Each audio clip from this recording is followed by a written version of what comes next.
Assalamu alaikum wa rahmatullahi wa barakatuh. Tunaendelea, na kabla ya kuendelea kuna kitu kifupi sana nataka kukiingiza katikati ya darasa hili, kitasaidia. Nacho ni kukuelezeni wakati wa swala ya magharibi hii tulosali muda huu. Nataka tufahamu swala ya magharibi ndiyo swala yenye muda mfupi kuliko zote swala tano. Inaingia muda wake kwa kuzama jua. Likisha zama jua tu, wala usisubiri mtu kukwambia. Labda wengine husubiri bendera inashushwa. Kuna bendera na nadhani ya taifa, kuna muda jioni ukifika bendera hushushwa, au sio? Sasa kuna mtu anafahamu magharibi imeingia kwa kuangalia bendera inashushwa, huyo kakosea. Kuna mwingine anadhani magharibi imeingia kwa kusubiri muadhini. Naam, huyo ana nafuu, kwa sababu muadhini anatakiwa kuadhini swala ya magharibi jua likizama, au sio? Sasa waadhini wengi hawana taaluma ya nyakati, hawajui muda huu, kipindi hiki magharibi muda wake unaanzia saa ngapi, unaisha saa ngapi, kwa sababu hakuna elimu ya jambo linaitwa miqati, hawafahamu. Sasa huyu muadhini anaweza akadhania jua limezama wakati kuna mawingu, yeye akaona kumekuwa kweusi tayari kuashiria kiza, akaja akaadhini, akasababisha waliofunga wakaanza kuftari kabla jua halijazama. Lakini wewe mahala pa kuanzia ni kujiridhisha kwamba jua limefanyaje, limezama. Je, yale masiku ambayo ni masiku ya mvua na mawingu mengi, utajuaje? Limewekwa vipimo. Walosoma mikati wanajua. Lakini Muislamu ambaye hana elimu ya nyakati, anataka kuswali, yupo kwake, yupo ugenini, maporini, safarini, au sio? Atajuaje? Anatakiwa kupima, na vipimo vya waliotangulia zilikuwa ni kusoma Qur'ani au adhkari. Mnajua nyinyi kama sisi Waislamu tumeamrishwa kusoma Qur'ani. Watlu ma uhiya ilaika min kitabi rabbik, soma Qur'ani. Sasa unajijua we, spidi yangu mimi ili nipate juzu moja nachukua muda fulani. Jalia kwa mtu mwenye spidi ndogo maskini, mpe saa moja, au sio? Mpe saa nzima, anaweza akabahatika kusoma juzu nzima. Amesha swali la asiri mtu huyo, na anajijua kwamba mimi kwa saa moja anamaliza juzu moja, sio? Swala imemalizika ya alasiri saa 10:20. Anasema kama ni saa 11:20, huu ni muda wangu wa kumaliza juzu moja. Saa 12:20 nakuwa nimepata juzu mbili, au sio? Kwa hiyo mpaka saa 12:30 mathalan anaweza kuhukumu kwamba saa hizi magharibi imeshaingia. Hizo ni jitihada Muislamu awe nazo. Na wengine ni kushughulika na nyiradi. Kitu kikubwa sana ambacho Waislamu mmekiwacha zama hizi ni adhkari, ni nyiradi. Yani ile tabia ya kumtajataja Mwenyezi Mungu kila wakati. Wako watu wema wamepita, muda wote ulimi wake umeroana kumtaja Mwenyezi Mungu Subhanahu wa Ta'ala muda wote. Sisi hatufanyi hivyo. Wale wenye adhkari zao ana vipimo vyake. anajua nikifanya dhikri zangu kiasi hiki saa nzima imekwisha. Huyo anaweza akajua magharibi imeingia. Tunaelewana? Kuna kipimo cha kukadiria uwezo wako wa kufanya kazi. Kazi zangu mbele yangu ni hizi, kwa mfano naandika au nasoma, unafahamu? Nikifanya kazi kwa urefu huu wa kazi, kwa uwezo wangu nitamaliza saa moja. Anaweza kutumia hicho kuwa kipimo cha kumsaidia. Maana hizi saa, mmeona hizi saa tulovaa na nyingine ile kule juu, maana hii ni yangu, na hii sio lazima iseme kweli. Hii sio lazima iseme kweli, inaweza kusema uongo. Nyingine ile juu tumewekewa, alhamdulillah, aloiweka Mungu amlipe kheri, inasaidia. Hizi saa na simu unaweza kuangalia hapa, unaona, ukaona ukajua muda, au sio? Wengine ni redio. Ndugu Waislamu, saa, simu, redio, TV, hivi ni vitu vigeni mno hapa duniani, sio vya zamani.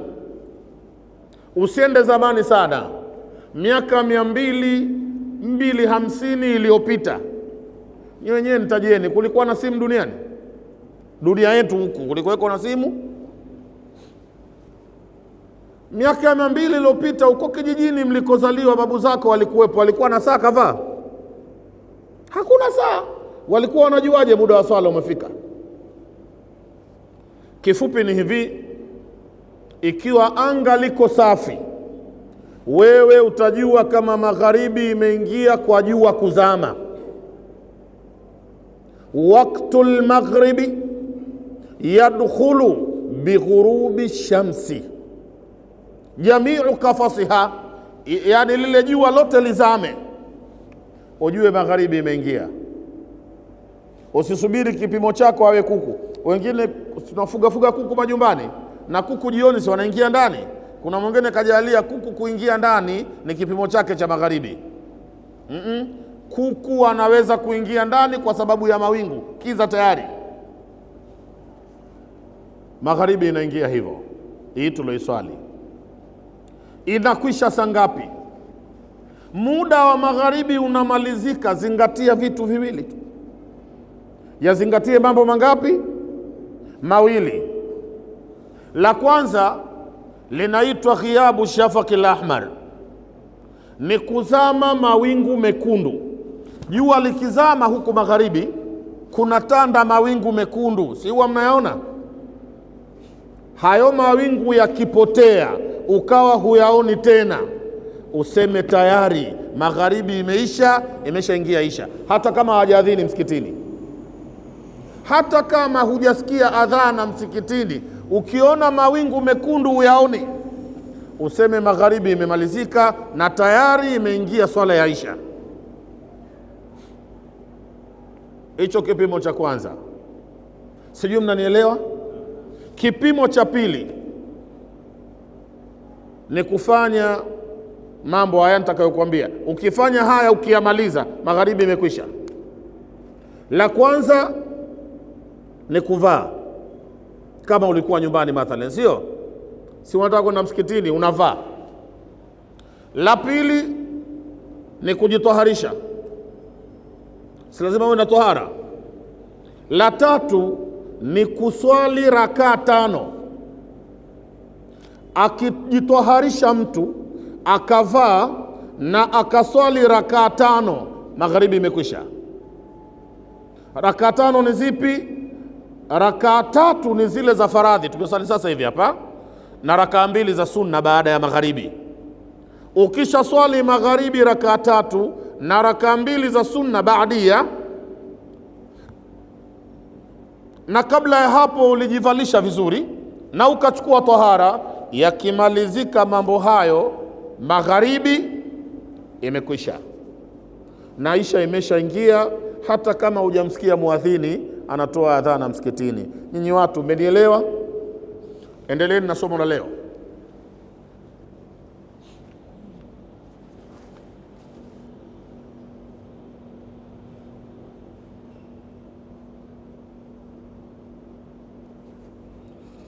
fahaqa ala almukallafi an yadhhaba binafsihi madhhab alakhyari, sio?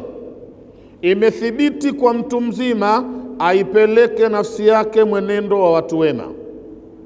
Wayasluka maslaka ulinnuha wal absari, na afuate, yasluka, afuate, maslaka, mapito, afuate njia, ulinnuha, ya watu wenye kukatazika, awaone watu ambao hawa wakikatazwa na Mungu huwa wanakoma, apite njia yao. Maslaka ulinnuha, njia ya wenye kukatazika, wenye kukoma. Wal absari, na wanaoona, wakioneshwa njia wanaiona, afuate njia yao. Wayataahaba, na ajiandae. Wayataahaba, ajiandae, ajitayarishe. Lima ashartu ilaihi, ajitayarishe na kile ambacho nimekiashiria. Wayataahaba, ajiandae, lima, kwa kile kitu ambacho ashartu ilaihi, nimekitolea ishara, kile nilichokiashiria. Nyie wasomaji, si mmesikia nyuma tumeeleza kama dunia si mahala pa kupita? Anapita nani sasa duniani? Unapita wewe. Dunia ni barabara ya kupita. Anapita nani? Anayepita duniani nani? Ni mimi na wewe. Kuna mahala tulitoka na kuna mahala tunakwenda. Tunakopita ni hapa duniani. Sisi kuna mahala tulitoka, kuna mahala tupo, na kuna mahala tunakwenda. Min aina nahnu, aina nahnu al'an wa ila aina natawajahu. Ni swali hilo, ujue tulitoka wapi, tuko wapi, tunaelekea wapi. Jawabu, nahnu min Allah. Qulu bai, sebeni na mimi, nahnu min Allah wa fi mulki Allah wa ila Allah.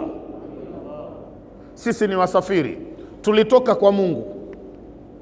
Tulikuja hapa duniani tukitokea wapi? Tumetoka kwa Mwenyezi Mungu Subhanahu wa Ta'ala. Yeye ndo alotutengeneza tukaja hapa. Hapa tuko wapi? Tupo kwenye ufalme wa Mungu, tunaishi kwenye ufalme wa Mungu, na kwa kuwa tupo kwenye ufalme wake anatufanya anavyotaka. Mwenyezi Mungu yusarrifu fi khalqihi kama yasha, anafanya anavyotaka. Ukiwa hunielewi, isogeze karibu akili. Leo tunavyoongea, si kuna watu waliamka wanaumwa na maradhi, au sio? Na wewe umeamka una afya njema, anafanya anavyotaka. Leo si kuna watu hawakuamka kabisa, wamekufa, asubuhi wameamka washakufa leo hii, au sio? Halafu weka kuacha hai, anafanya anavyotaka.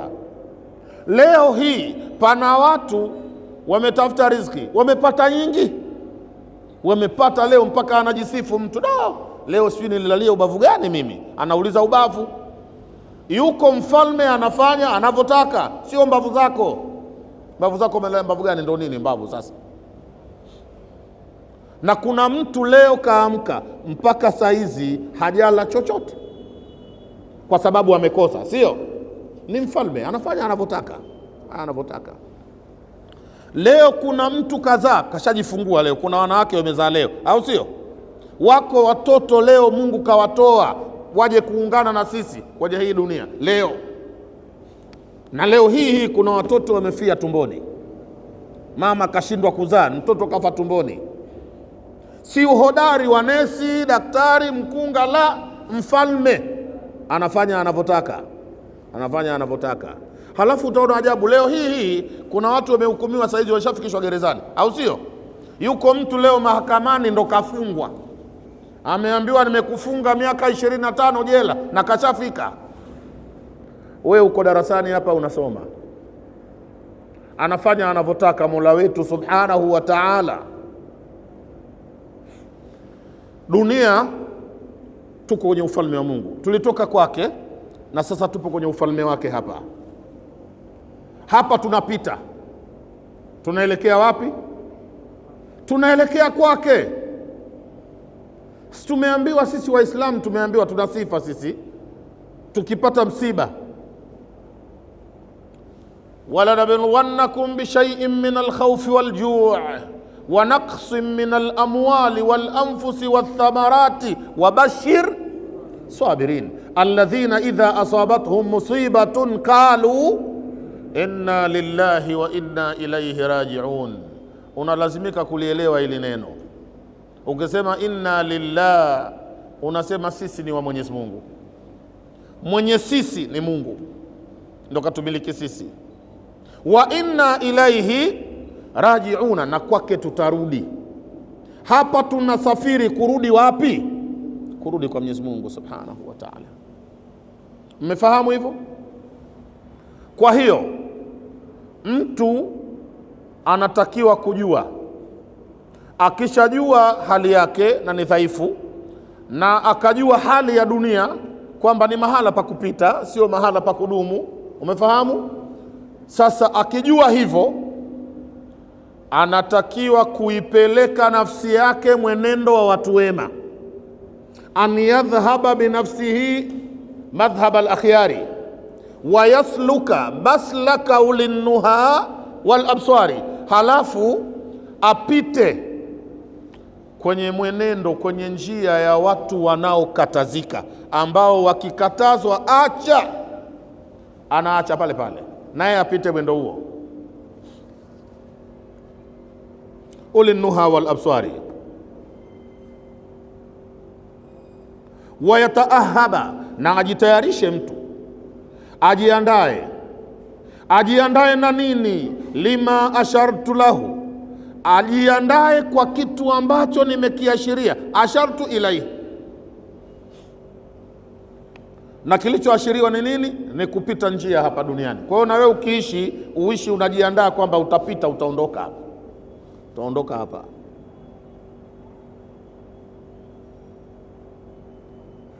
Wayahtama, na apanie mtu, wayahtama, apanie mtu, bima, kwa kile ambacho nabahtu alaihi, mimi nimezindua watu. Apanie mtu mwenyewe kukipania kile ambacho mimi nimekizindua, na kilichozinduliwa mmekisikia kwamba duniani tunapita. Kwa hiyo naye ajiandae kwa hicho kupita. Wa aswabu tariqin lahu, na njia sahihi zaidi kwake. Mtu huyo anojiandaa, njia sahihi zaidi kwake yeye, fi dhalika, katika kufanya hayo. Wa arshadu, na njia ya uongofu zaidi, ma, ni ile njia ambayo yaslukuhu, yenye uongofu zaidi, ma yasluku, ambayo anaipita, min almasaliki, miongoni mwa njia. Ataahubu, ni kujitayarisha, bima sahha, kujitayarisha kwa kauli ambayo imesihi, an sayyidil awwalina wal akhirin, kauli iliyothibitika kutoka kwa Bwana wa viumbe wa mwanzo na viumbe wa mwisho. Viumbe wa mwanzo na viumbe wa mwisho wana bwana wao. Viumbe wana bwana wao. Au hamjui sie tuna bwana wetu? Nyinyi wasomaji mnafahamu kama sie tunaye bwana? Manake kuna wale wahuni, maskini ya Mungu ni wahuni, wakisikia Waislamu tunasema tunaye bwana. Unaona Waislamu wanao wana bwana tena hawa. Wewe Muislamu, wewe si mwanamume, una bwana? Maneno ya kihuni hayo. Bwana, man sada kaumahu, ni yule alopata ubora kwa watu wake akatukuka, anaitwa bwana. Na yuko mtu kachaguliwa na Mwenyezi Mungu Subhana, yeye ndiyo bwana wa waliopita wote na wajao, ni Mtume Muhammad sallallahu alayhi wasallam, ndo anaitwa sayyidul awwalina wal akhirina.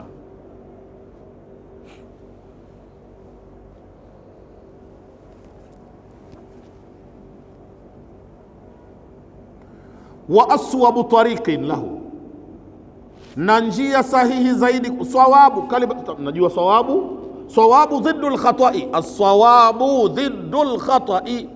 Sawabu ni kupatia, mnanielewa, na khata ni kosa, ni kukosea. Ismu tafdhili yake ni aswabu, yani kupatia zaidi. Kwenye hiyo njia iliyotakiwa kufuatwa, aswabu tariqin, njia ya kupatia zaidi. Kiswahili safi, njia sahihi zaidi. Lahu, ya huyo mtu anojiandaa. Fi dhalika, kwenye hayo maandalizi. Wa arshadu ma yaslukuhu, na njia ya uongofu zaidi anayoifuata. Min almasaliki, miongoni mwa njia zote.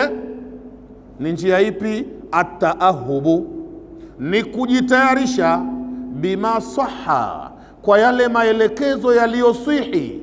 An nabiyina, kutoka kwa mtume wetu. Sisi mtume wetu nani? Sayyidil awwalina wal akhirina, bwana wa viumbe wa mwanzo na wale wa mwisho. Wa akrami sabiqina, na mtukufu kuliko wote waliotangulia. Walahiqina, na waliochelewa, kawapita wote utukufu. Salawatullahi wasalamuhu alaihi, rehma za Mwenyezi Mungu zote ziwe juu yake bwana mtume, na amani. Wa ala sairi nabiyin, na juu ya mitume wote wengine. Zile rehma na amani zisiyo kwa bwana mtume Muhammad peke yake, maana tumeambiwa salawatullahi wasalamuhu alaihi, rehma za Mwenyezi Mungu na amani ya Mungu alaihi iwe juu ya bwana mtume Muhammad. Imamu Nawawi anasema sio mtume Muhammad peke yake, wa ala sairi nabiyina, na mitume wote wengine wote iwe kwao kuna rehma na amani za Mwenyezi Mungu. Mnafahamu? Wa ala sairi nabiyin. Waqad qala Allahu ta'ala, kwa hakika amesema Mwenyezi Mungu mtukufu. Qala Allahu ta'ala, nyinyi mnajua tulilisema kwa upana neno ta'ala, au sivyo? Ta'ala, qala Allahu ta'ala, tukasemaje? Ni jumla tu halia, jumla tu halia, mahalluha nasbu. Hii ni hali, neno ta'ala ni hali. Kiswahili unasema alotukuka, qala Allahu ta'ala, amesema Mungu mtukufu. Neno ta'ala ni hali, ni hali. Kwa hiyo kwa kisomi useme amesema Mwenyezi Mungu hali ya kuwa ametukuka, hali ya kuwa ametukuka. Kwa kaida ile tulotaja, aljumalu ba'da almaarifi halatu, waljumalu ba'da nakirati sifatu. Jumla si mnajua? Jumla ni kitu gani? Msininong'oneze, mnajua tumesema. Jumla ni kitu gani? Ni sentensi.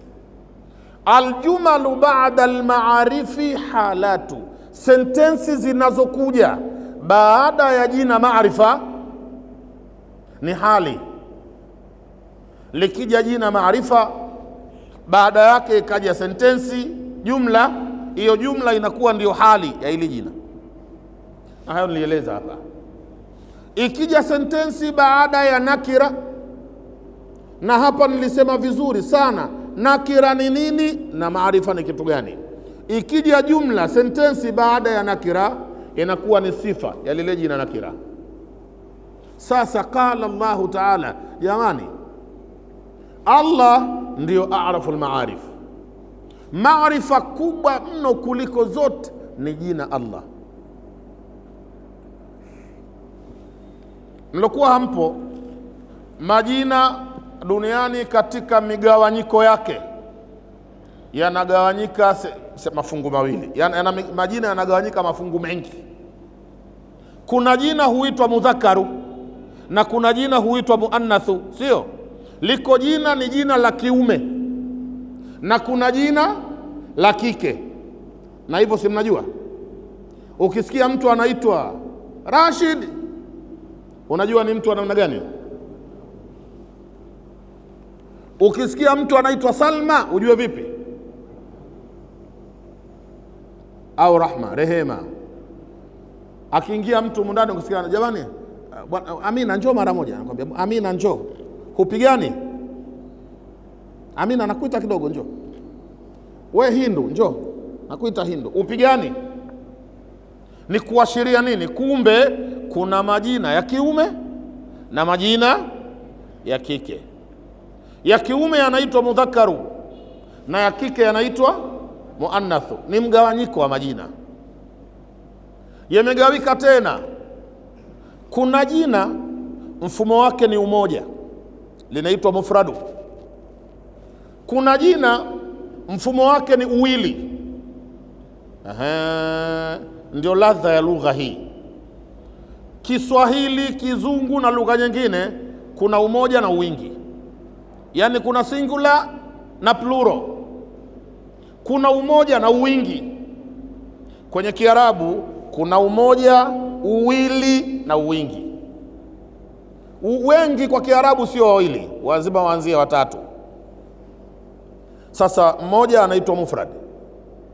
Ukisema huyu amefunga, unasema hadha swaim, hadha swaim, huyu amefunga. Wakiwa wawili husemi hadha swaim, sema hadhani swaimani, hao wawili wamefunga. Wakiwa wengi husemi hivyo, utasema haulai swaimuna, hawa wengi wamefunga. Kuna umoja, uwili na wingi. Hadha musalli, huyu jamaa anaswali.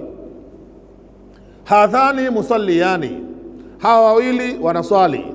Haulai musalluna, hawa ni watu wanaswali. Ndio lugha hii, si unanielewa? Sasa huo ni mgawanyiko pia wa majina. Halafu majina yanagawika tena. Kuna jina la dhahiri, kuna jina dhamiri, na kuna jina lililofumbwa.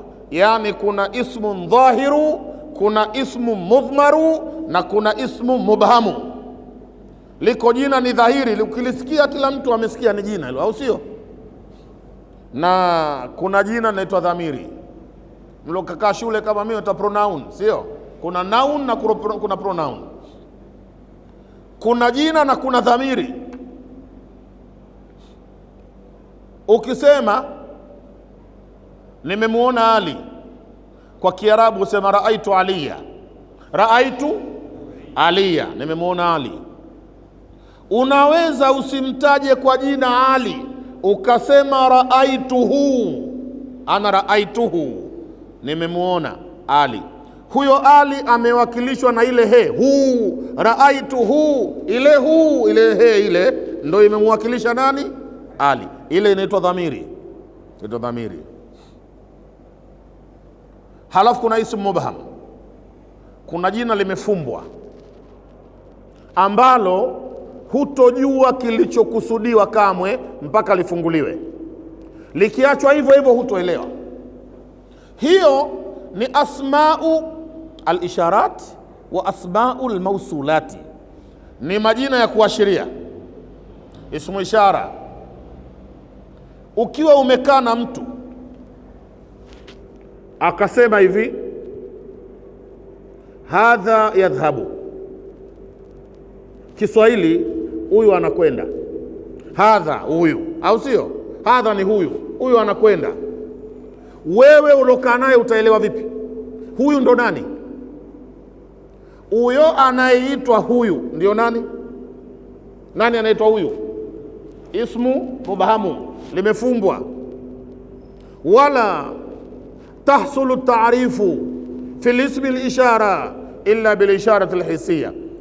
Akusaidie, afungue, aseme hivi hadha yadhhabu, hadha yadhhabu, huyu anaondoka. Huyu unaona kidole changu hiki, huyu anaondoka. Huyu hujanielewa tu bado. Hadha yatakallamu, huyu anazungumza. Huyu hujanielewa bado. Kwa nini? Nimeshalifungua, nimelifungua. Ukisema tu hadha yusalli, nimeangalia huko juu, hadha yusalli, huyo anaswali. Huyo anaswali ndo nani? Ndio asmau mubhama. Sio, mnanielewa hivyo? Mgawanyo mwingine ni kuwepo maarifa na nakira. Maarifa ni jina la mtu maalumu au mji maalumu au kitu maalumu, jina ambalo likitajwa kila mmoja amefahamu kumetajwa nini. Wanaokaa Dar es Salaam hapa hivi, ukitaja neno Mbagala popote Dar es Salaam sema Mbagala bwana, kuna mtu haja kuelewa? Yaani kuna mtu anangoja tafsiri? Na kwa sababu Mbagala iko hii, vile vitongoji vingine vile vyote Mbagala vile, au sio? Jina kama hilo ndio inaitwa maarifa. Muislamu yoyote duniani ukitaja neno Makka, akili inaelekea wapi ya huyo mtu? Si inaelekea sehemu moja tu? Majina yenye sura hiyo yanaitwa maarifa. Ndio nyie mlokaa hapa, kama kuna mtu anaitwa Rashid, kuna mtu anaitwa Pazi, akisikia huko nje mtu kasema Pazi, ataitika nani? Ataitika huyo hapa peke yake. Ndiyo maana ya maarifa, na nifahamu hivyo. Sasa maarifa kubwa kuliko zote ni jina la Mwenyezi Mungu Subhanahu wa Ta'ala. Ukisema Allah, wewe mwambie atakafiri bwana, namzungumzia Allah, hajakuelewa, mtapishana. Wewe utasema Allah, yanasema Allah, lakini mmeelewana, au sio? Baada ya neno Allah, qala Allahu, si ndio Allah huyo?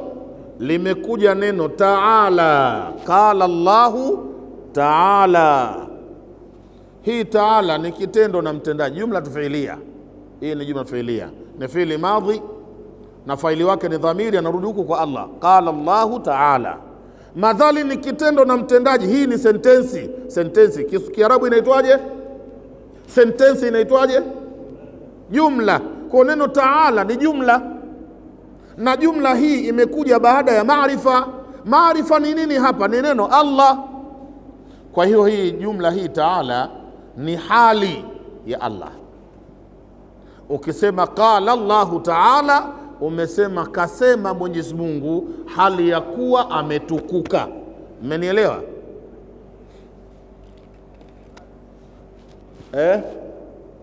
Maarifa 5. Huyu ananiuliza kwani maarifa ziko ngapi? Nimemwambia ziko 5, nishakujibu. Na nikusaidie nini kuzijibu? Ameniuliza kwani maarifa ziko ngapi? Nishamwambia 5. Anasema nisaidie. Namwambia nikusaidie nini? Kuzitaja. Ni huyu bwana huyu sasa hivi anataka kutajua maarifa.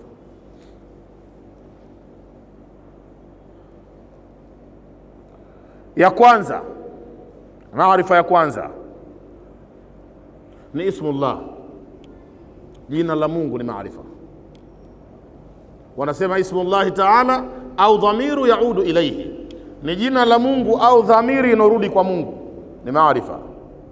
Ya pili inaitwa ismu alam. Ismul alam ni jina la mtu au mji maalumu. Maarifa ya tatu, maarifa namba 3 ni dhamiri, pronouns. Dhamiri zote duniani ni maarifa. Mnanielewa? Kwa sababu dhamiri lazima irudi kwa kitu maalumu. Ukisema nilikuwa na watu mimi, halafu nimewaacha,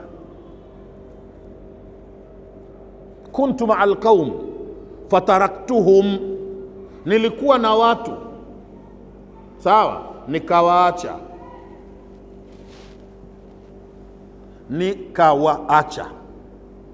Hii ni dhamiri, narudi kwa wale watu, au sio?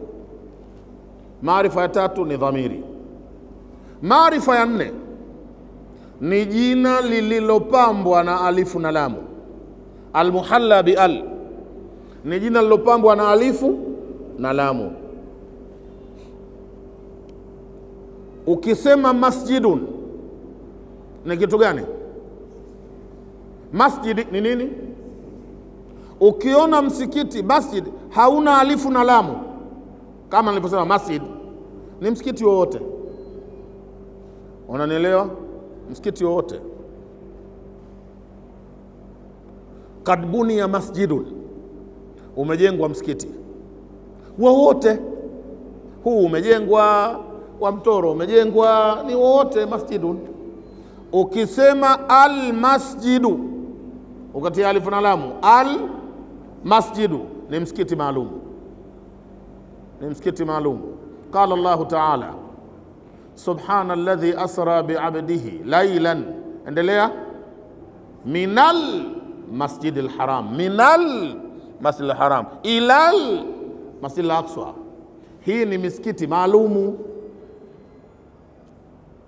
Hii ni maarifa ya 4. Maarifa ya 5 ni jina lolote lililoegemezwa kwenye moja ya aina hizi 4. Jina lililotegemezwa almudhafu ila wahid min hadhihi alaqsam, lililotegemezwa kwenye moja ya aina hizi 4. Tumesema aina ya kwanza ni jina la Mwenyezi Mungu, au sio? Jina lolote nakira ukilitegemeza kwa Mwenyezi Mungu, hilo jina limeshakuwa maarifa. Nyumba inaitwa baitu, au sio? Baitun, sema baitun, nyumba yoyote. Darun, nyumba yoyote.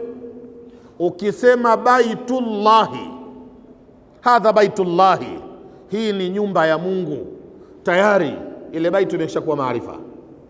Kwa sababu gani? Imetegemezwa kwenye maarifa. Allah ni maarifa, na baitu umeidhifia kwa Allah ambaye ni maarifa, na baitu imekuwa nini? Imekuwa maarifa. Sio kama unanielewa.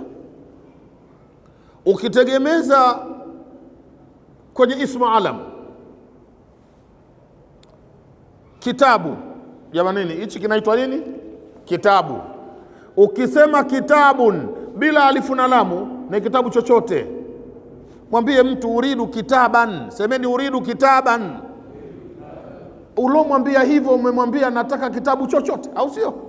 Kila kitabu duniani kinaitwa kitabu, au sio? Lakini kile kitabu ukikidhifia kwenye jina maarifa, ukasema kitabullahi, au sio? Kitabullahi, kitabu sheikh, kitabul malik, kitabu cha mfalme, kitabul maliki, hapo tena sio kitabu chochote, hapo ni maarifa. Lazima ulete kitabu cha nani? Cha mfalme, kimekuwa maarifa. Ukidhifia hichi kitabu kwenye dhamiri, ukasema qara'atu kitabahu, qara'atu kitabahu, ile hu ni dhamiri, nimesoma kitabu chake, tayari kimedhifiwa kwenye dhamiri, na dhamiri ni maarifa. Kitabu kishakuwa maarifa. Sijui umenielewa? Nishakujibu? Turudi tulikotoka.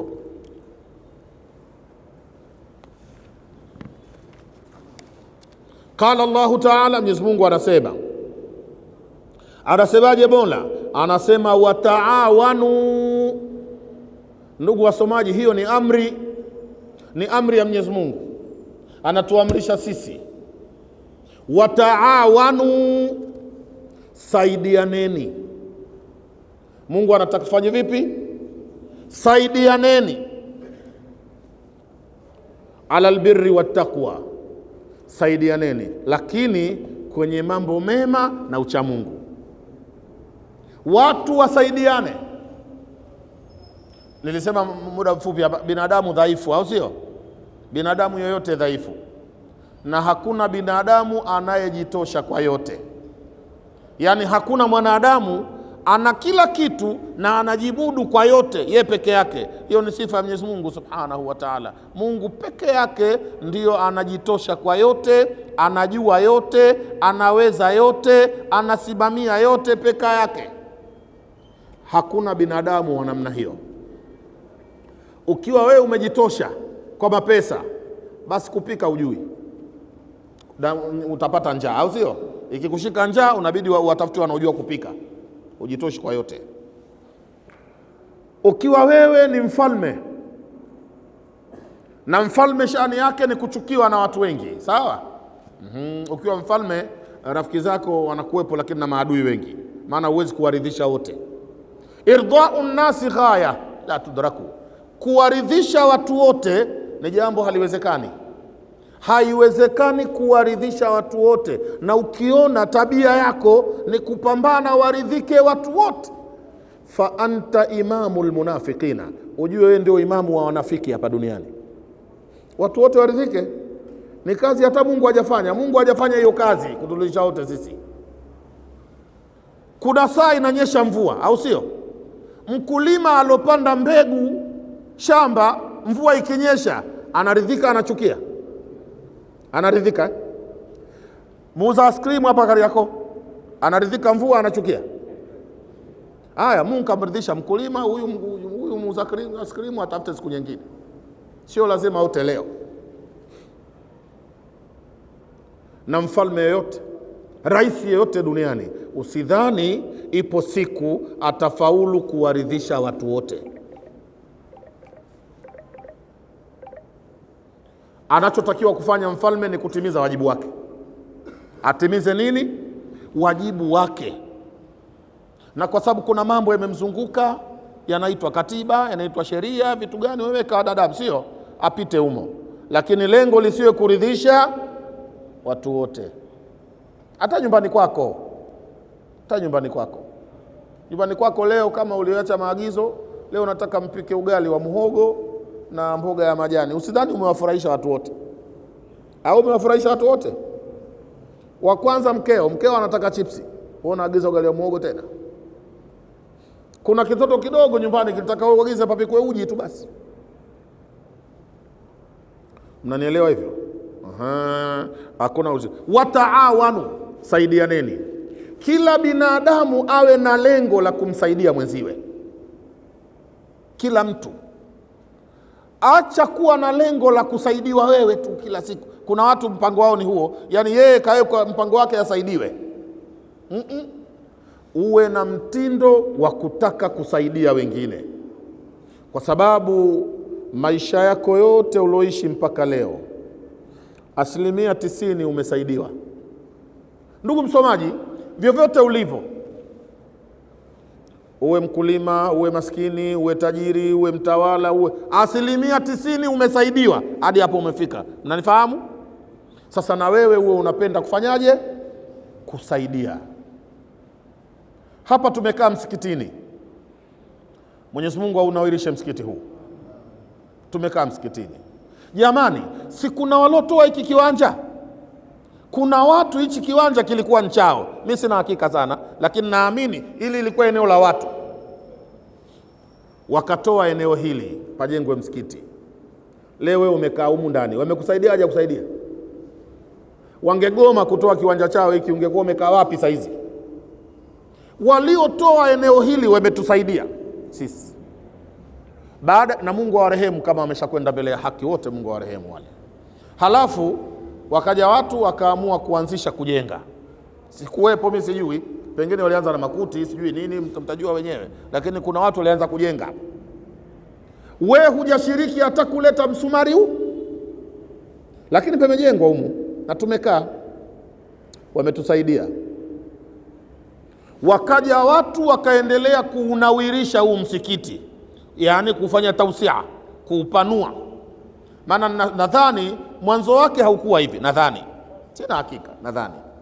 Wakaja watu wema wakaupanua. Unaona sasa kuna mpaka gorofani huko. Wewe hujaleta hata msumari na unasali humu kila siku, hujajua tu kama walikusaidia? Au unaonaje? Haukuwa msaada?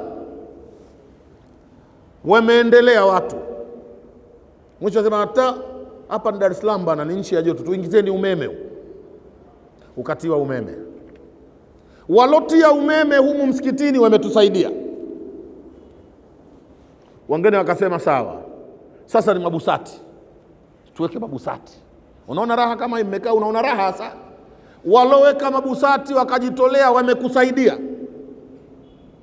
Kama usiuamini uje na lako, ondoka kwako na mkeka wako uje nao. Useme mimi sitaki bustani za watu, nataka langu mwenyewe. Umesaidiwa. Binadamu ni kusaidiwa na watu tunasaidiwa. Ukija hapa utamkuta imamu ambaye ataongoza ibada zako siku nzima, au sio? Unamlipa shilingi ngapi? Imamu unampa shilingi ngapi? Akifika hapa anasimama mbele hapa, anaanza kukuongoza. Haya, unyosha safu kama mtoto mdogo vile. Unyosha safu mtu mzima, badala upange mwenyewe safu, unasubiri kuongozwa. Nyosha safu. We, sogea kidogo hivi.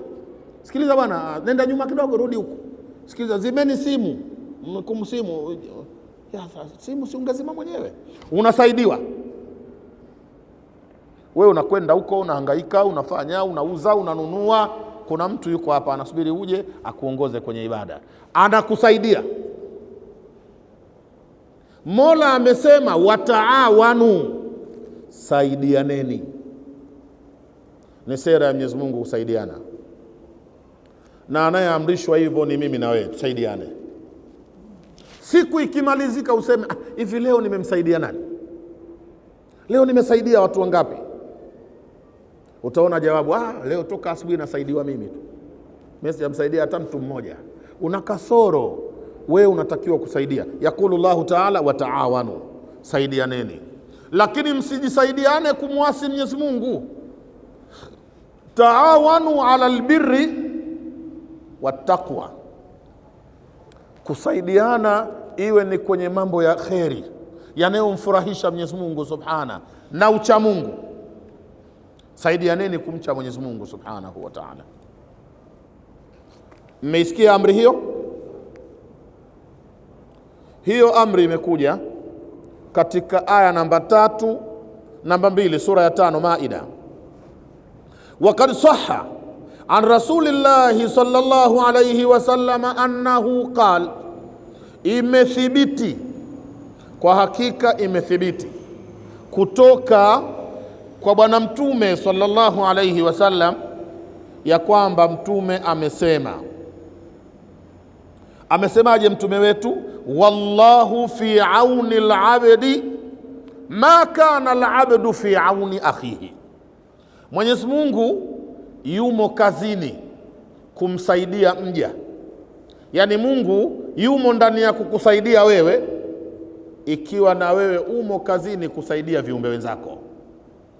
Narudia hadithi hiyo, wallahu, Mwenyezi Mungu, fi auni al-abdi, Mola yumo katika kumsaidia kiumbe. Ndugu wasomaji, sisi sote tunataka kusaidiwa na Mwenyezi Mungu. Sisi hakuna mtu ila anahitaji msaada wa Mungu, wote sisi, ili tusaidiwe na Mungu na sisi tuwasaidie viumbe wenzetu. Allahu fi auni al-abdi, Mungu yumo katika kumsaidia kiumbe. Ma kana al-abdu, muda wa kuwa na huyu kiumbe, fi auni akhihi, yumo katika kumsaidia ndugu yake. Ukiwa unanielewa utafahamu, ili upate kibali cha kupokea misaada ya Mungu ambayo unaihitaji. Unahitaji misaada ya Mungu kwenye kila kitu. Tamam? Wallahi alazim, unautaka msaada wa Mungu mpaka ukiwa chooni. Hadi chooni Mungu akusaidie. Akikutelekeza asikusaidie, vifaa vitoki. Utaingia lakini vifaa havitoki. Na kama vigoma kutoka vifaa, siku ya kwanza, siku ya pili, siku ya tatu utaongoza barabara moja kwa moja mpaka hospitali, au sio? Na ndo maana ukiingia chooni halafu ukafanikiwa mipango ile, vifaa vimekuja, umetoka, sisi tumetakiwa kushukuru. Au nyi huwa mshukuru? Ukitoka chooni ushukuru. Useme alhamdulillah alladhi adhhaba anni al-adha, namshukuru Mungu kaniondolea matatizo. Anaweza akakutelekeza. Kwa hiyo msaada wa Mungu tunautaka kila pahala, hadi chooni. Ukikaa chumbani na mkeo usiku, sasa mnataka kuanza kulima mazao, nataka kuanza kusoma baadhi ya mistari, na hapo msaada wa Mungu unatakiwa. Akikutelekeza Mungu hapalimwi chochote. Utaliona tu jembe, ghafla jembe la kulimia limeshakongoka mpini, alishikiki, hapalimiki. Msaada unatakiwa. Wewe ili ufae, uqualify kusaidiwa na Mungu kwa kauli hii ya Mtume Muhammad, na wewe uwe na tabia ya kusaidia ndugu zako. Ukishindwa kusaidia ndugu zako kwenye haja zao, na wewe Mungu anakutelekeza. Na ndio yalopatikana hayo. Sasa mara nyingi msaada wa Mungu hauji kwa sababu yeye anayetaka msaada, yeye hasaidii mtu. Yeye anataka asaidiwe, yeye hasaidii mtu, na wewe Mungu atakutelekeza. Taawanu ala albirri wattaqwa. Allahu fi auni alabdi, Mwenyezi Mungu yupo katika kumsaidia mja. Makana alabdu fi auni akhihi, itakapokuwa na yule mja yumo ndani ya kumsaidia ndugu yake. Mnafahamu? Mnanielewa? Sasa huyo ndugu yako wa kumsaidia ndo nani? Ndugu gani hapo? Ndugu yako wa kumsaidia ndio nani? Kwa sababu watu hawajui ndugu. Mwenyezi Mungu Subhanahu wa Ta'ala ameweka kwenye hii dunia undugu wa aina 5. Mola wetu Subhanahu wa Ta'ala amepanga kwenye dunia yetu kuna aina 5 za nini? Za undugu. Na nazitaja. Aina ya kwanza, ukhuwatul asliya. Aina ya kwanza ya undugu ni undugu wa asili. Ukhuwa al-asliya ni ule undugu wa asili. Kwa asili yetu sisi watu wote ni ndugu.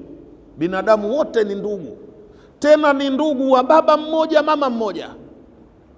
Qala Allahu Ta'ala, ya ayuhan nasu inna khalaqnakum min dhakarin wa untha, nyinyi watu nimekuumbeni nyote kutokana na mwanamume mmoja na mwanamke mmoja. Mtume Muhammad sallallahu alayhi wasallam katika hajjatul wadaa aliwahi kusema, ayuhan nasu inna rabbakum wahidu wa inna abakum wahidun kullukum li adama wa adamu min turabin laysa li arabiyyin fadlun ala ajamiyyin illa bittaqwa. Amesema Mtume maneno hayo, enyi watu, hakika Mola wenu ni wangapi? Mmoja. Mola wenu wako wangapi? Inna rabbakum wahidu, Mola wenu ni mmoja. Wa inna abakum wahidun, na baba yenu mmoja. Baba yetu ndo nani? Kullukum li adam wa adamu min turabi. Baba yenu ni Adamu, na Adamu katokana na udongo, sio? Kwa asili binadamu wote ni ndugu. Na ndio maana waitwa binadamu. Kila tukomuona waitwa binadamu, ni ndugu yako. Saidia ndugu yako. Ndugu yako namba moja ni ule undugu wa asili. Kila binadamu ni ndugu yako. Na nifahamu?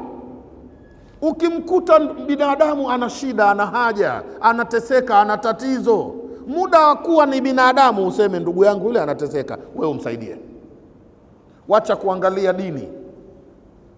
Wacha angalia kwanza huyu ni binadamu, ana shida huyu, imekubidi ufanyaje? Umsaidie. Aina ya pili inaitwa ukhuwatu taifia. Ukhuwatu taifia au ukhuwatul watania ni undugu wa kitaifa. Undugu wa kitaifa. Binadamu mkizaliwa taifa moja, nyie ni ndugu. Kama vile sie wa Tanzania, au sio? Sisi wa Tanzania ni ndugu. Ni Mungu ndo kaamua, sio sisi, atuweke wote kwenye nchi hii. Ukifika mahala ugenini huko, sisi wengine tunasafiri. Umefika huko ugenini nchi zingine huko, mara unamuona Mtanzania mwenzio, unajisikiaje? Unajisikia vipi? Bwana, Mtanzania mwenzako yule, unajisikia vipi? Na ukimkuta anateseka pale ugenini huko nchi za watu, mara moja utaenda kumsaidia yule. Ni Mtanzania, ni ndugu yako kitaifa. Hii ni aina ya pili. Aina ya tatu, ukhuwatul qabiliyati, ni undugu wa kikabila. Sisi watu Mola alivyotuumba ametugawa makabila yeye mwenyewe Mwenyezi Mungu. Yaani wewe kuwa Mmakonde sio hiari yako, amekuchagua Mungu wewe Mmakonde. Na wengine Mmatumbi sio mpango wako, kaupanga Mwenyezi Mungu. Na yule kuwa Mchina sio mpango wake, ni mpango wa nani? Mwingine ni Muhindi, ni mpango wa nani? Makabila yetu sio mpango wetu. Makabila yetu ni mpango wa mwenyewe alotuleta hapa. Ya ayuhan nasu inna khalaqnakum min dhakarin wa untha waja'alnakum shu'uban wa kabaila. Makabila mengi tupo, katupanga Mwenyezi Mungu. Sasa kuna undugu wa kikabila. Ukiwa wewe ni Msambaa, umefika mahala umemkuta Msambaa mwenzako anashambuliwa, anapigwa, utafanyaje? Utamtetea, ni ndugu yako huyo. Kapata sasa undugu wa aina tatu. Kwanza, kwa asili nyote ni ndugu, wewe na huyo anopigwa, halafu nyote wa Tanzania, halafu ni Msambaa mwenzio. Kama huamini, ngoja apite Mpemba hapa, halafu mumshambulie, uone Wapemba wenzake watakavyokuja, wanatetea ndugu yao.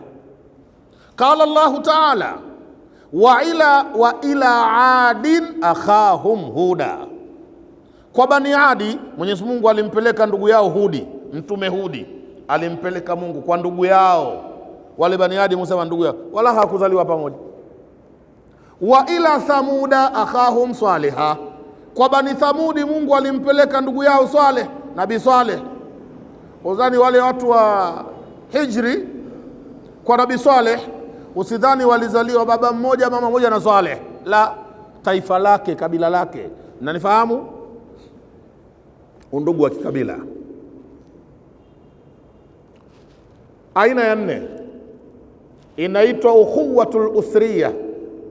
Ukhuwatu al-usriya ni ule undugu wa damu. Sasa damu yenu moja, yaani kuna mtu mmezaliwa tumbo moja, mmezaliwa baba mmoja, unafahamu, mwingine ni mtoto wa ami yako, damu moja ni yeye.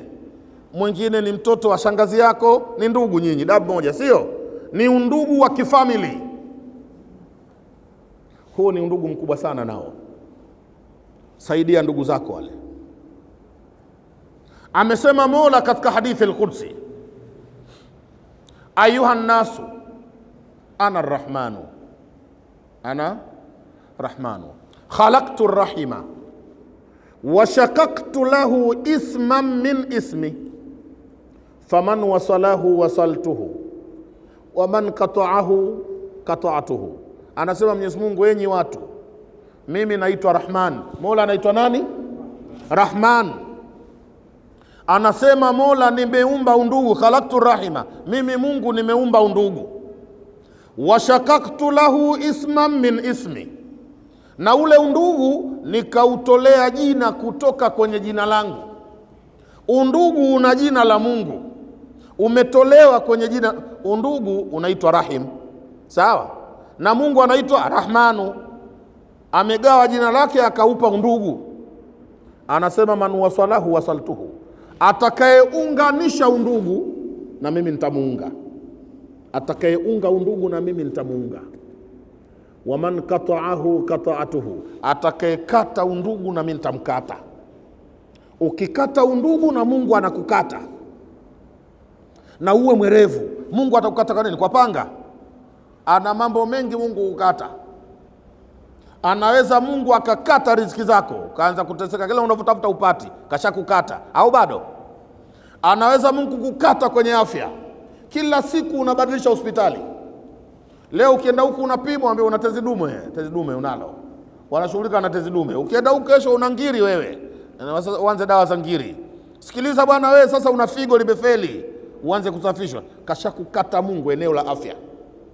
Ukikata undugu na Mungu anakukata. Anaweza Mungu akakukata, akakuondolea heshima na mapenzi kwa viumbe wake. Kila unapopita unachukiwa tu, wanakuchukia watu bila sababu, kashakukata. au bado? Ukipita kila sehemu utakiwi, umekatwa bado? Unahitaji watu. Undugu wa tano unaitwa ukhuwatul imaniya. Al-ukhuwatul imaniya ni undugu wa kiimani. Undugu wa nini?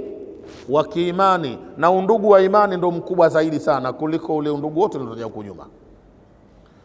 Sisi hapa tumekaa, unaona tumekaa sasa, unaona sasa tumekaa hapa. Tumekaa, tumesogeana, tumekaribiana. Kuna mtu ana wasiwasi na mwenzake hapa?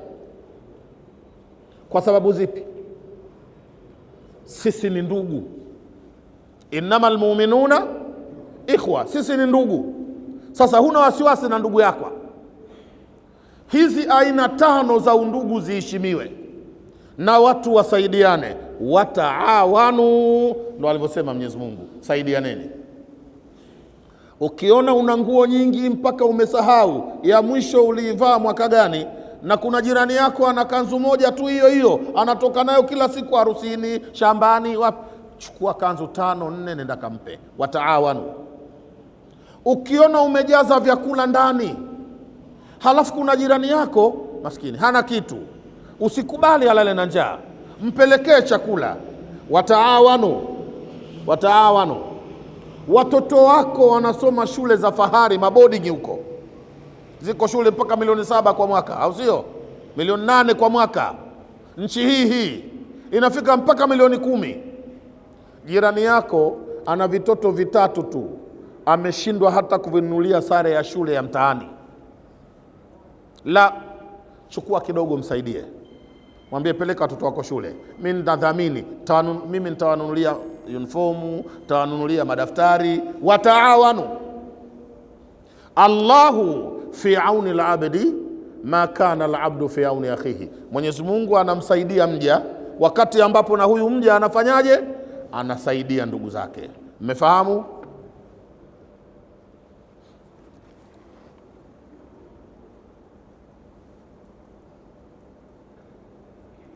Wa annahu qala, na kwamba Bwana Mtume kasema tena, man dalla ala khairin falahu mithlu ajri fa'ilihi. Allahu akbar. Mtume anasema man dalla ala khairin falahu ajru mithli ajri fa'ilihi. Mtu yoyote atakayeelekeza, kuelekeza sema najua kufahamisha, mtu yoyote atakayeelekeza kwenye kheri yoyote, jamani hii ni kheri fanyeni, na watu wakafanya kheri hiyo, atapata malipo sawa sawa na yule alofanya hiyo kheri. Ukimwambia mtu sikiliza bwana, Mungu ataka watu watoe sadaka, hebu wewe leo uko na hali nzuri, hebu katoe bwana. Huyo ulomwambia akienda akitoa, thawabu atakazolipwa na wewe unalipwa kama yeye. Yaani unaandikiwa umetoa sadaka wakati una hata 100. Unapata malipo ya sadaka hata senti 5 una. Sasa hapa nina neno niwaambie neno. Na ile neno Mheshimiwa Mufti ametaka tuliseme sana.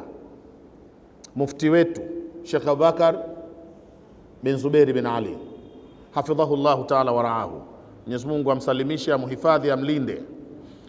Ametaka tutangaziane hija mapema sana kuanzia sasa hivi, na hiyo kazi yote muifanye, au sio? Usiseme mimi simkumbushi mtu kwa sababu mimi mwenyewe sina uwezo. Kamwambie mtu sikiliza, sasa hivi mipango ya hija imebadilika, wanatakiwa watu waanze kulipa hija kuanzia sasa. Yaani sasa hivi ukipata laki peleka, ukipata 50,000 peleka, kuanzia muda huu. Miezi michache baadaye, kama hujalipa chochote kuhusu hija, hautokwenda. Sasa na wewe si hujaenda hija, una dharura yako, unasema sina uwezo, au sio? Pita unawaambia watu, jamani kuna ibada ya hija, twendeni tujiandikishe sasa hivi na tuanze kulipa sasa hivi. Mufti anataka kazi hiyo ifanywe.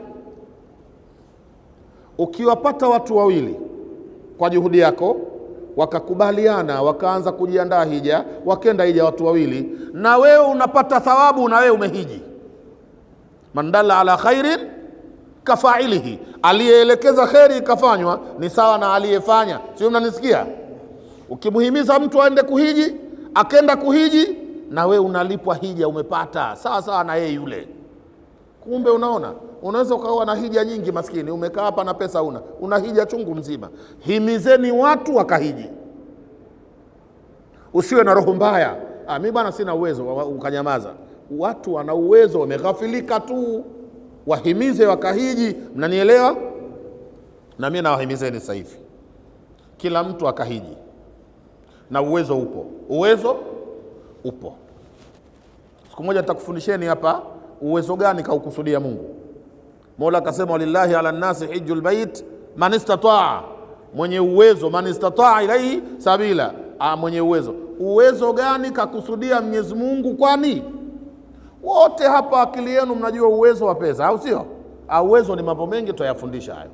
Nataka tukahiji. Anza kuweka nia yako sasa, tafuta mahala kajiandikishe. Ukishajiandikisha, hiyo pesa unapata ya ugali, ikibaki 10,000 usitie bando. Nyie mna tabia ya kutia bando kwenye simu ili mpate dhambi nyingi. Usitie bando. Hiyo 10,000 nenda kalipe. Akuone Mungu kwamba huyu ana nia na jambo hili, alafu uone atakavyokusaidia. Atakusaidia. Walokwenda hija wote wamesaidiwa na Mungu subhana, ndo alowapeleka. Wewe umekwenda wenzako, kwa nini wewe uendi? Kwani wewe nani?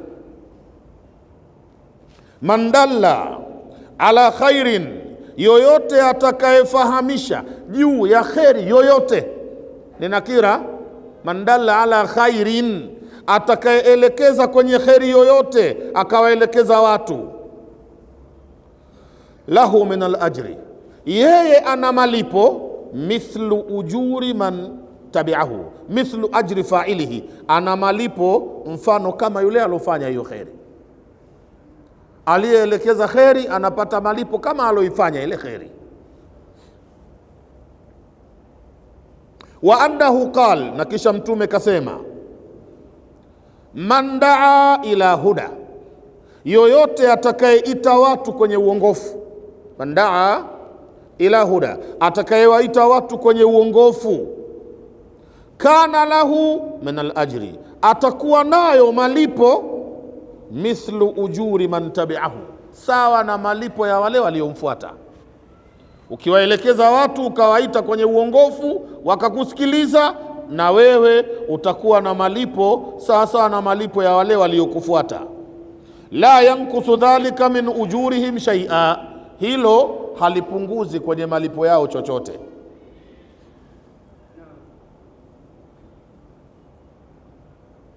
Wa annahu qala, na kisha Mtume kasema tena.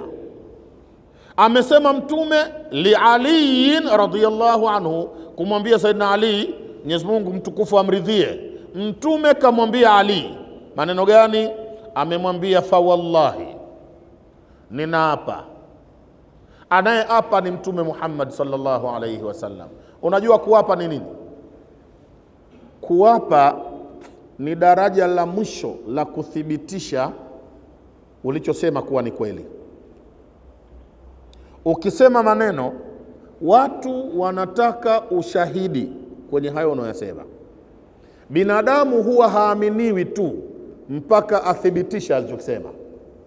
Wasomi wanasema la yujibannaka min al-khatib khutbatahu illa idha kana ma'a al-kalami dalila. Kitabu Allah ta'ala wa sunnatu nabiyihi aqwa wa aqwa muqila. La yudhkaru kutubu sawalifi indama tala al-fajru fatfa il-qindila. Usiyafurahie, yasikufurahishe maneno ya msemaji yoyote. La yujibannaka min al-khatibi khutbatahu, yasikufurahishe maneno ya msemaji yoyote, illa idha kana ma'al kalami dalila, mpaka hayo maneno yawe na ushahidi. Na mpango wa kuombaomba ushahidi kaanza Mungu mwenyewe mswafuni. Makafiri wameleta madai mengi sana. Mungu anamwambia hatu burhanakum, hatu burhana, leteni ushahidi wenu. Kumbe paka Mungu anadai ushahidi. Maneno safi duniani ni yale yenye ushahidi. Ingekuwa ushahidi hautakiwi, basi maneno yaende tu. Kuna watu wengedai vitu vya watu. Angekuja mtu akasema bwana, mke wako ni mke wangu, anaondoka naye. Na kwa sababu hakuna utamaduni wa ushahidi, basi itabidi utumie nguvu. Na kama nguvu una, utabaki bwana, wallah bwana, Mungu yupo. Wapi, ushafeli. Mungu yupo kwani alikuwa hayupo? Sema nishakosa mke, Mungu yupo vipi? Nasema Mungu yupo. Lakini akisema mtu huyu ni mke wangu, akachagua mke wako aseme mke wake, ataaminiwa? Lazima awe na kitu kinaitwa ushahidi. Ushahidi wa juu wa kuthibitisha mambo ni kiapo. Ikifika eneo la kusema wallahi, ujue hapo ushahidi wote haukufaa. Sasa analetwa Mungu, maana Mungu yeye aliona kila kitu, Mungu alisikia kila kitu, au sio? Yeye ndio wa mwisho. Mtume anaapa hapa, anamwapia Ali. Kuna haja gani ya kuapa mtume? Kwani aliwahi kusema uongo? Mtume hajasema uongo katu, na watu wote wamemwamini, wamekiri kama hajasema uongo kabisa. Anaapa kwa nini? Ujue kinachosemwa hapo ni kitu kizito. Kuna utukufu, uzito wa ile muksamun alaihi. Jawabul qasam ni kitu kikubwa. Mtume kaapa nini? Kumwapia ndugu yake Ali.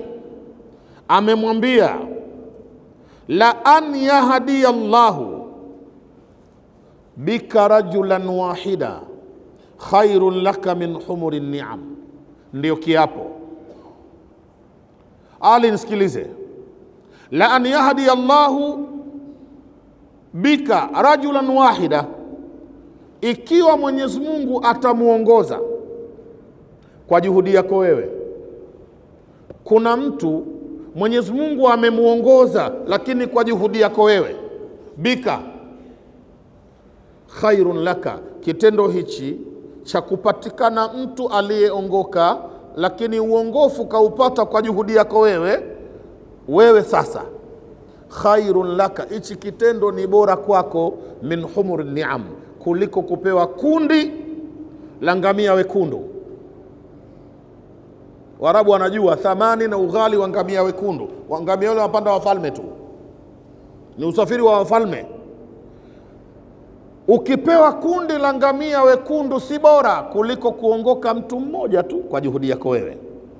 Na katika riwaya khairun laka min ad-dunya wa ma fiha, akiongoka mtu mmoja tu kwa juhudi yako wewe ni bora kwa Mwenyezi Mungu kuliko dunia nzima na vilivyomo. Basi tuongoze watu, kwa sababu walopotea ndo tunaonana mitaani mwao, sio? Tuwaongoze. Kuna mtu mtaani ameshindwa kustahamili kuacha kuvuta sigara, sio? Kuvuta sigara ni uongofu. Kwa mnavyojua nyinyi, kuvuta sigara ni uongofu. Walotengeneza sigara wameandika kwenye pakti, kuvuta sigara ni hatari kwa afya yako, wale waliotengeneza. Lakini wameandika maandishi madogo huku chini, yaani mpaka uvae miwani ndio wajanja, wametumia ujanja kuandika makubwa madogo. Cigarette smoking is dangerous for your life, for your health.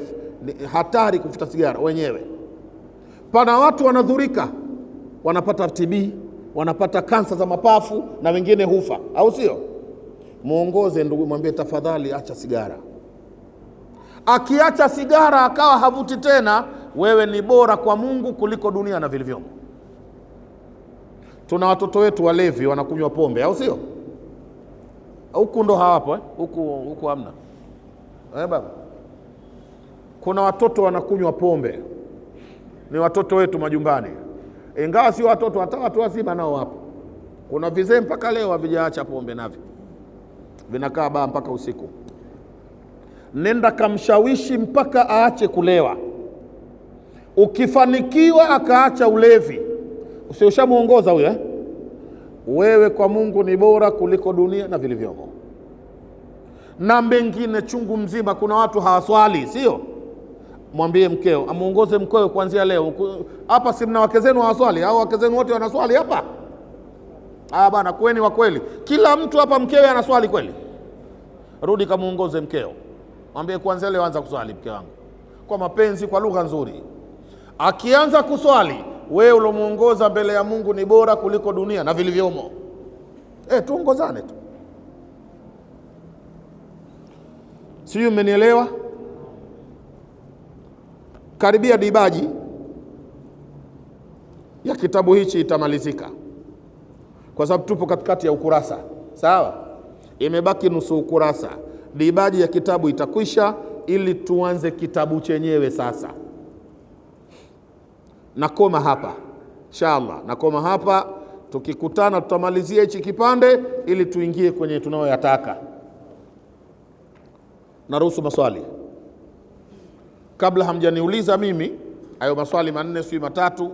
Jana hapa darasa ya jana nilisema sheria ya Kiislamu haijawahi kumkataza Muislamu kusali na viatu vyake. Nilisema hapa,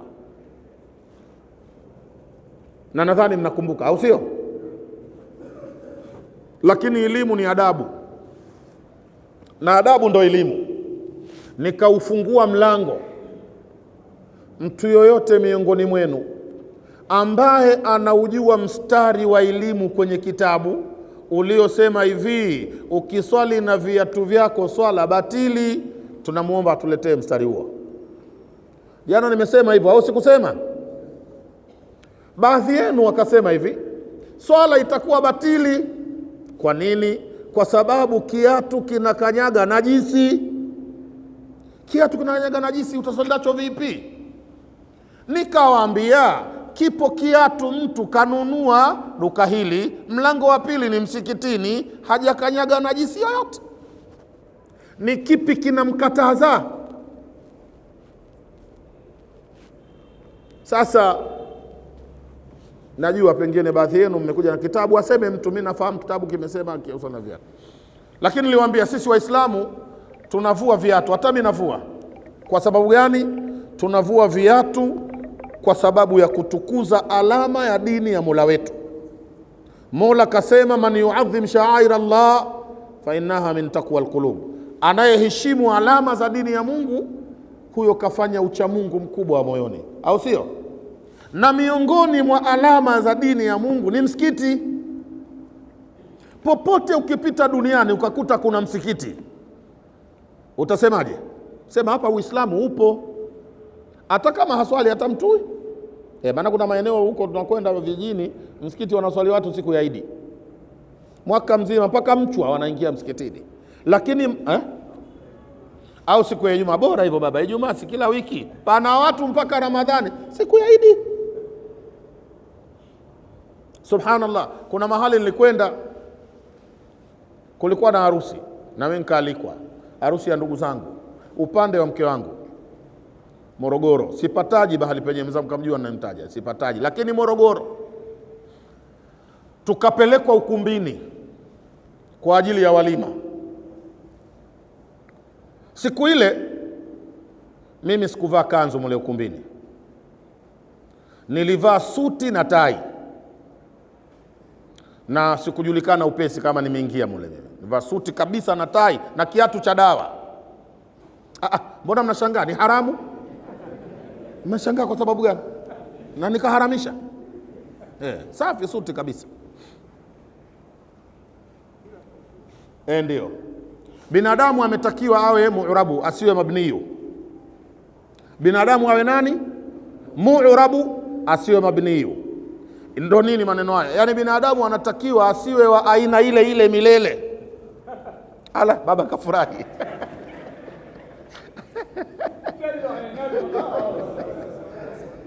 Furahi sana. Binadamu siwe yule yule, uwe mahala namna vile mazingira yanataka uwe. Na hasa ukienda ugenini, kanuni inasema ukienda ugenini jitahidi wewe uzijue tabia za wenyeji wako vizuri kabla wao hawajajua za kwako. Utaishi ugenini kwa raha sana. Wakijua mapema tabia zako wanaweza kuzichukia. Kumbe ndo tabia hiyo watazichukia, na wakizichukia watakuondoa. Ugenini jishushe kabisa kabisa, halafu uwe hodari, ujue kwani hawa watu wakoje, ujue tabia yao, halafu uende nao kwa mujibu wa walivyo. utapata faida ugenini. Lakini ukienda ukaanza kuchoma pweza, pweza mnamjua? Wanasema watu wa Kilo, usipende kuchoma pweza ugenini. Yaani usipende kuachaacha wewe ukafahamika ulivyo. Na nyenzo itakayokusaidia, hakikisha usiwe msemaji sana ugenini. Ufumbe mdomo. Min fika yadhharu ma fika. Semeni na mimi, min fika yadhharu ma fika. Kutoka mdomoni kwako ndo utajulikana ulivyo. Watu wengi wanajulikana kumbe yuko hivi kwa maneno yake. Ile kusema sana huyu kumbe muongo huyu, ungenyamaza wangejuaje? Huyu kumbe mbea huyu. Kuna watu huitwa mbea, sijajua mbea ndio vitu gani. Huyu mbea huyu. Maneno, binadamu usipende maneno, na hasa ugenini. Ugenini penda kusikiliza zaidi kuliko wewe kusema. Morogoro pale nimeingia ukumbini, kuna harusi, nimevaa suti rasmi. Tumeingia ukumbini, cha vyakula vinaletwa. Sasa kuna mtu mule ukumbini Morogoro amevaa kanzu nzuri sana na ni mtu mzima, halafu ana koti jeusi, unafurahi kumwangalia, na kofia safi, kachukua na muharuma kashda kilemba kaweka, na mwenyewe ana tasbihi kama hivi na bakora. Kasema alhamdulillah, tuna mwanachuoni huyu. Yaani nimeanza kumkadiria mwanachuoni kwa yale mavazi, au sio? Na sio mimi, ndo hata wewe ukiona kwenye daladala kaingia mtu kavaa hivyo, umpishi kiti, umekuwa sugu. Kwenye daladala umekaa kwenye kiti, kaingia mtu mzima, kabla ya mavazi ile umri wake tu haukutoshi kumwachia kiti. Mwingine haondoki, kuna vyuma vingine hatari sana, haondoki. Halafu kavaa kanzu safi nyeupe, ana koti safi jeusi, huyo mtu ana bakora yake, mtu mzima, pambo lake ni bakora, sio? Na bakora anayo. Nikasema alhamdulillah, humu kuna mtu mzuri humu. Wamepita wale watu wanaogawa vyakula, tukagaiwa vyakula. Kumbe vinywaji ni wewe uchague, unauza utakunywa nini. Sasa vinywaji vyangu mimi vinajulikana. Mimi kinywaji changu kubwa ninachopenda ni maji, nikaagiza maji. Vinywaji vya viwandani, hizi juisi vitu gani vya viwandani, nadhani ni mwaka wa 10, 15 sijawahi kunywa hata siku moja. Asikutumeni muache, kila mtu walinasi fima yashikuna madhahib, watu wanaopenda vitu tofauti, au sio? Mimi nina mwaka wa 10 unafika, kama ambavyo nina mwaka zaidi ya wa 10, 15 sijanywa kitu cha baridi kwenye mwili wangu hata siku hii. Na nasafiri Arabuni kwenye nchi za joto kabisa, na kunywa maji ya moto. Ni mimi, wewe endelea na endelea. Ni mimi. Tukauliza vinywaji, kaambia niletee maji, alafu yakiwa ya moto nashukuru. Hasa ule bwana mkubwa mwenye sura ya wanachuoni kakaa karibu yangu, nikamsikia anachoagiza. Niko karibu naye. Akaambia yule binti, niletee Safari Laga ya baridi. Wallahi alazim. Sasa mimi unajua sikuwa najua Safari Laga ni nini, sijui mimi. Nikaiona imeletwa Safari Laga, kumbe ni pombe bwana, wazi kaagiza laga yule shekhe wa kule, kaagiza laga hadharani na kavaa hivyo. Akaambia sasa kwa sababu watu ni wengi, anaambia yule mhudumu, kwa sababu watu ni wengi nichukulie 2 kabisa uniwekea. Niwekee kabisa zingine 2. Pale kwenye kiti nilihama, nilitoka kwenye kile kiti, nimeshindwa kuvumilia. Nikajua nikikaa hapa itakuwa mpango sio mzuri, nikaondoka, nikaenda nje. Nikamwita mke wangu, alikuwepo. Nikamwambia sasa ingia kwenye gari tuondoke hapa, sherehe imenishinda, na kwenda kuvua suti sasa hivi, shughuli ya suti imekwisha hapo, tutoke. Nimekimbia nimekimbia mule ndani na sikurudi. Baadaye niliuliza wenyeji, yule mzee alikuwa kavaa kanzu na kofia ni nani yule? Waislamu niambia neno gumu kidogo, na una dhiki mpaka sasa hivi. Nikaambiwa kwenye eneo letu lile, yule ndio imamu wetu. Nikamwambia unasemaje? Ananiambia ndio imamu wetu sisi huko. Ndio imamu wenu anaagiza laga. Nyinyi mnaye imamu anaagiza laga mbele za watu. Ikiwa imamu wenu hali yake ni hiyo, nyinyi mlobaki?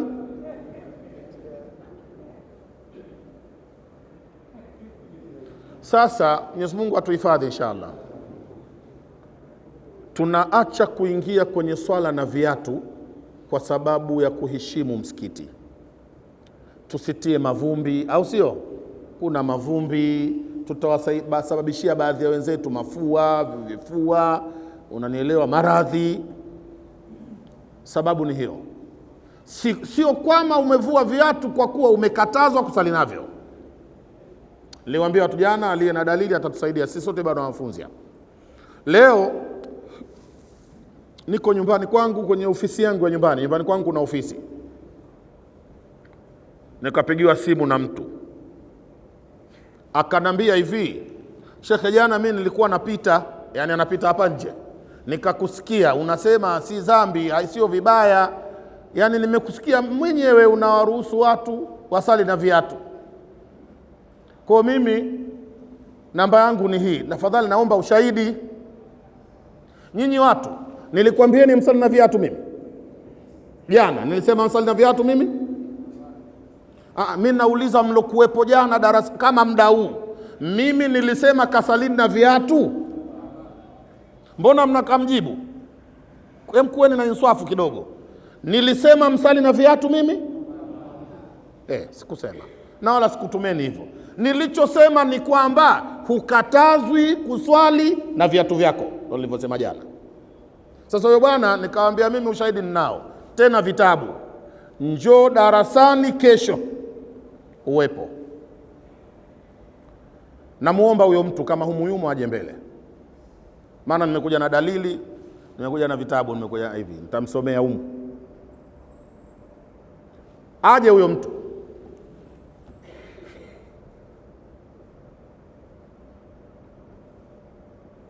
Na anaweza akawa ni miongoni mwenu humu, musema alisema anapita njia. Kama ni miongoni humu, njoo.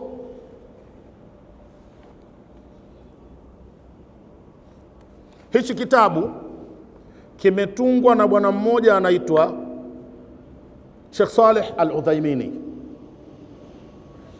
na amesherehesha kitabu ambacho nyinyi mnakijua, kinaitwa Bulughul Marami. Kila mtu anajua Bulughul Marami, si mnajua? Ukifungua Bulughul Marami, fungua mlango wa masharti ya kuswali, shurutu swalati. Humu ni ukurasa wa 456.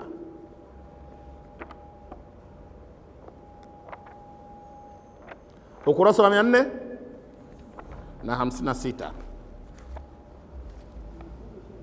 Sharhu Bulughil Marami. Iki hapa baba. Wewe msomi najua. Sharhu Bulughi Al-Marami. Mtungaji ni Muhammad Saleh Al-Uthaymini. Huyu ni katika wanachuoni wa Makka na huyu anakubaliwa na watu wote. Hiki nimenunua siku hizo nyuma 50,000. Siku hizo nyuma. Kwa hiyo ukipata 50,000 nipe mimi nikuletee. Na ndani ufanye laki kabisa.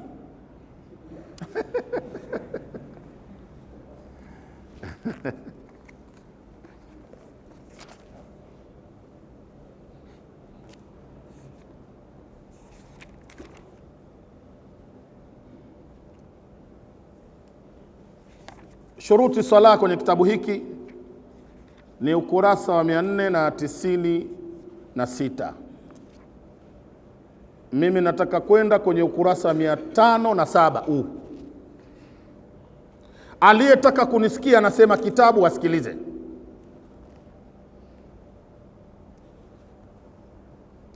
Kwanza ni hadithi nambari 309. Nambari ngapi?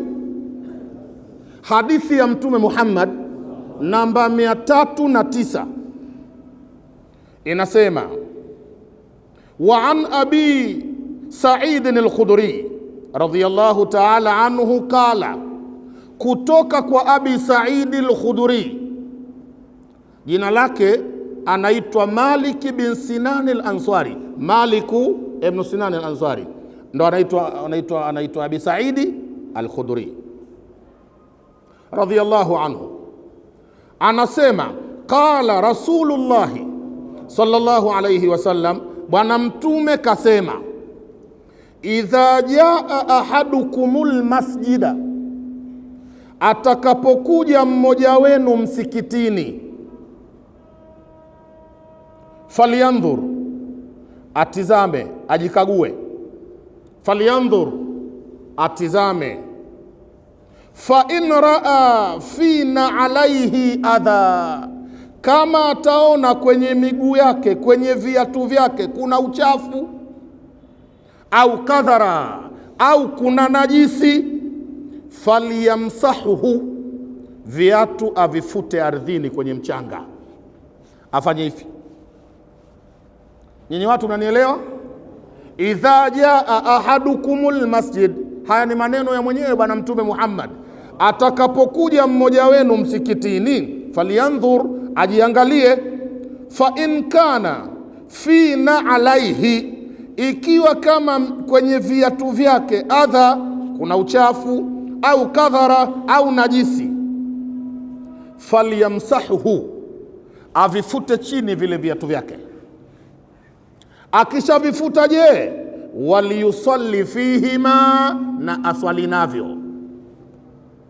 Akishavifuta chini viatu, waliyusalli fihima, aswali navyo. Hadha kalamu nabiyil amin, ni maneno ya Mtume Muhammad sallallahu alaihi wasallam. Amesemaje? Uvue, usali navyo. Naendelea, hadithi nambari 210, an Abi Huraira, kutoka kwa Abi Huraira radhiyallahu anhu qala, Abi Huraira anaitwa Abdurrahman bin Sakhari ad-Dawsi. Anaitwa nani? Abdurrahmani bin Sakhari ad-Dawsi radhiyallahu ta'ala anhu. Na ukisoma wale mukathirin, kuna watu wetu al-mukathiruna, waliotoa kupokea hadithi za bwana mtume kwa wingi zaidi kuliko wengine. Imamu wao ni Abi Huraira, Mwenyezi Mungu amridhie. Qala Rasulullah, amesema mtume wa Mungu sallallahu alayhi wasallama, idha watia ahadukumul adha, atakapokanyaga mmoja wenu uchafu, bina alaihi, na viatu vyake, au khufaihi, au khufaihi, au khofu zake,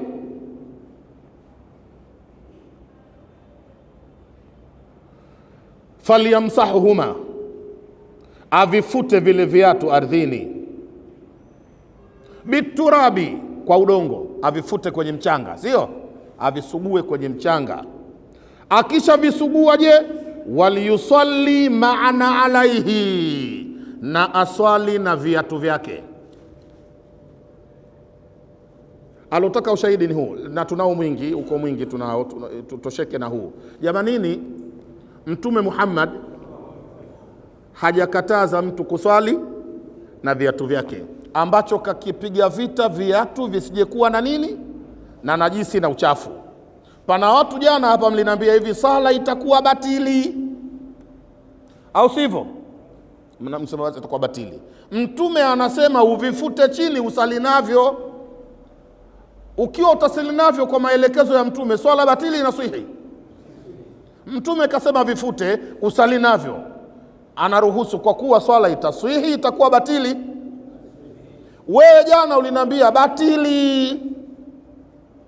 Hapa tuelekee wapi jamanini? Tuelekee kwa Mtume au tuelekee kwa nani? Kwani narudia, si watumeni mwende mkasali na viatu mguuni, na si watumeni kwa sababu misikiti iwe safi, au sio? Na si watumeni pia kwa sababu kuna msikiti ukiingia na viatu, jiandae kula mikwaju, utatandikwa. Au mnasemaje? Kuna misikiti hajui kukuuliza maswali, una viatu Bwana vipi, tumeruhusiwa? Umeruhusiwa? Sawa. Utapata mvua ya fimbo, utarudi nyumbani unashukuru, useme nashukuru Mungu amenipa riziki leo. Mtapigwa. La, tusali hivi. Kwani kuna tatizo kusali hivi? Tunapata raha, au sio? Ukisali miguu kama hivi wazi, si raha pia? Tusalini hivi na tuheshimu, lakini sio kumwambia mtu ana viatu kakosea, swala batili, au mguu una najisi, Mtume katoa dawa, kama viatu vina najisi ufanyeje? Uvisugue ardhini hivi, halafu usali navyo. Aliyeniuliza kwenye simu na namba yake ninayo hapa, ikiwa yuko humu jibu lako ni hili, na natuhumu pengine yuko hapa, majibu ni hayo.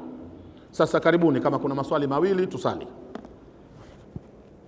Naam bwana. Wa alaikum salam.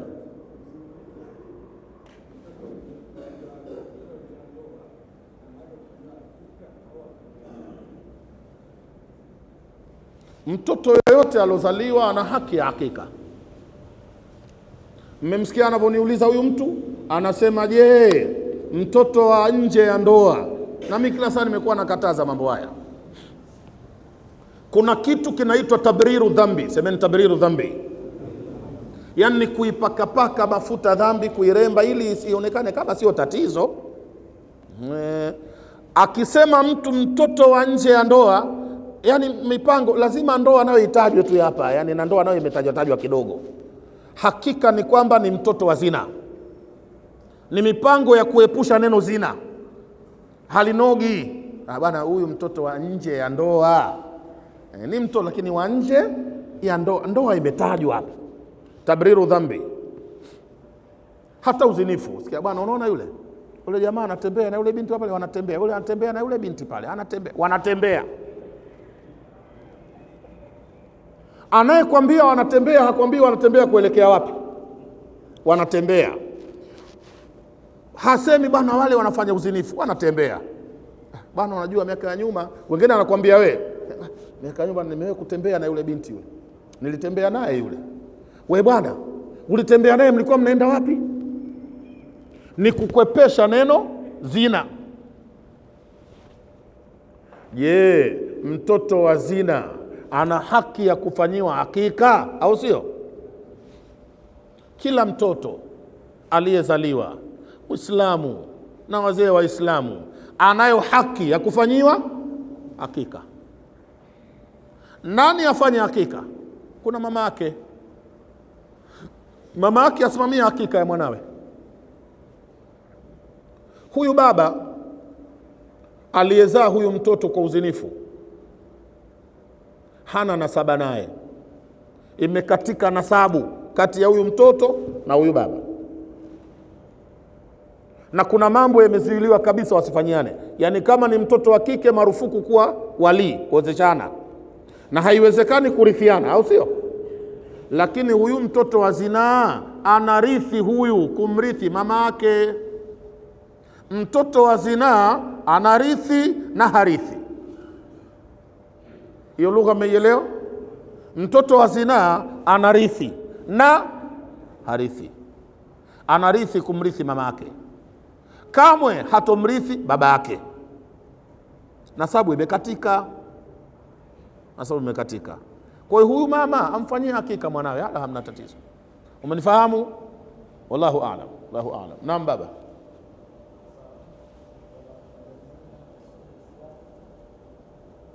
Amezini na mtu sio Muislamu. Wallahi sikusikii babangu. Yaani zinaa imefanyika, mwanaume Muislamu, mwanamke sio Muislamu, mtoto kazaliwa. Hakika atafanya mama yake. Ananiuliza huyu bwana, zinaa imefanyika iliyomleta huyu mtoto duniani, lakini wafanyaji wenyewe baba Muislamu, huyo mwanamke kafiri sio Muislamu. Je, huyo mwanamke ambaye si Muislamu amfanyie hakika yule mtoto? Yaani utaona maswali hili kama linalenga kwenye kuwa aachwe asifanyiwe, yani tunakwenda mfanyie utapata kheri. Kama haitokenda kwake utakuwa umepata kheri wewe. Mtume Muhammad anasema isna al-ma'rufa fi ahlihi wa fi ghairi ahlihi, fa in sadafa ahlahu fahuwa ahluhu wa in lam yusadif ahlahu kunta anta ahla au kunta anta ahluhu. Tenda wema, isna almaruf, fanya wema. Uo wema mfanyie anayehusika na asiyehusika. Wafanyie wema watu wote. Ikiwa wema wako utapata ukampata huyo anayehusika, yani mtu muafaka na huo wema, umempata mtu muafaka. Ukifanya wema kwa asiyehusika, ule wema unakuwa kwako mwenyewe. Sura yake umeijua? Yani ukifanya wema hujapoteza. Unaweza ukapita njiani ukamkuta ombaomba anaomba, kumbe kafiri na ni mlevi, na ukimpa anakwenda kuvuta bangi. Hayatokei mambo hayo? Hujapoteza. Madhali umekosea umempa asiyefaa, huo wema huo mwenyewe ni wewe ulioufanya, na Mungu atakulipa. Wallahu a'lam. Namba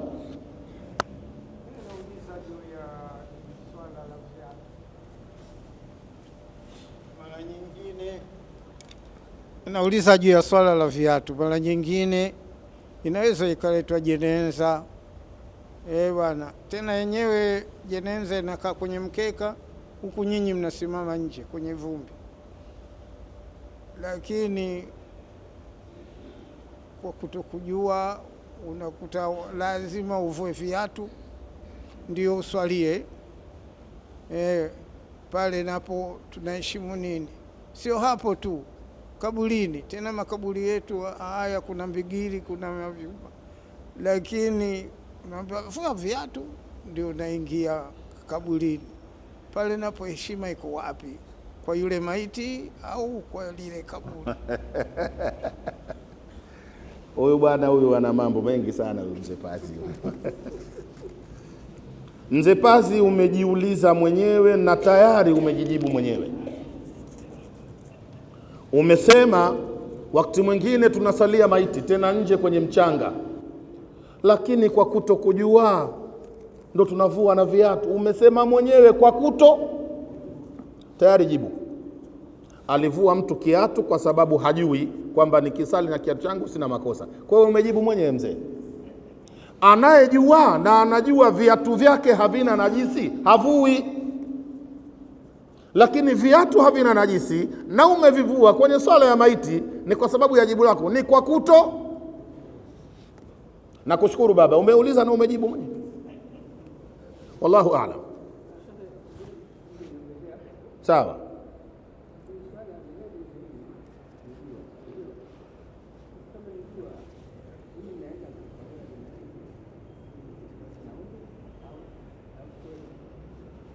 Mzee anauliza hivi, swala ya jeneza ni dua.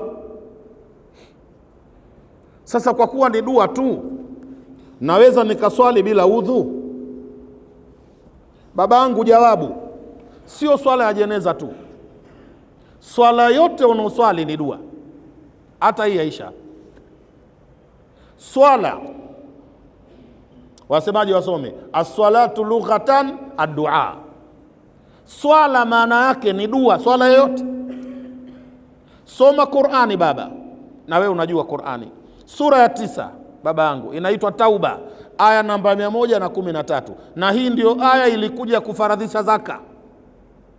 Mola anasema khudh min amwalihim sadaqatan tutahhiruhum wa tuzakkihim biha wasalli alaihim. Chukua hapa, wasalli alaihim inna salataka sakanun lahum.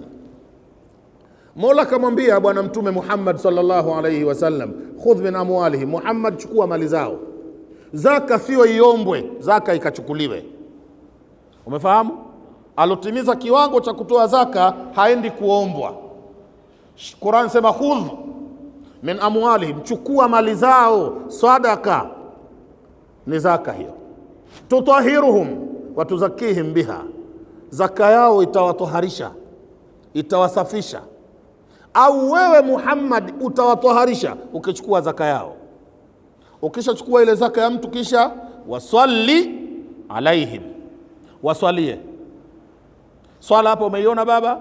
Wasalli alaihim bimaana ud'u lahum, waombee dua. Kumbe kuswali ni dua, sio swala ya maiti tu. Swala zote zile kuswali ni kitu gani?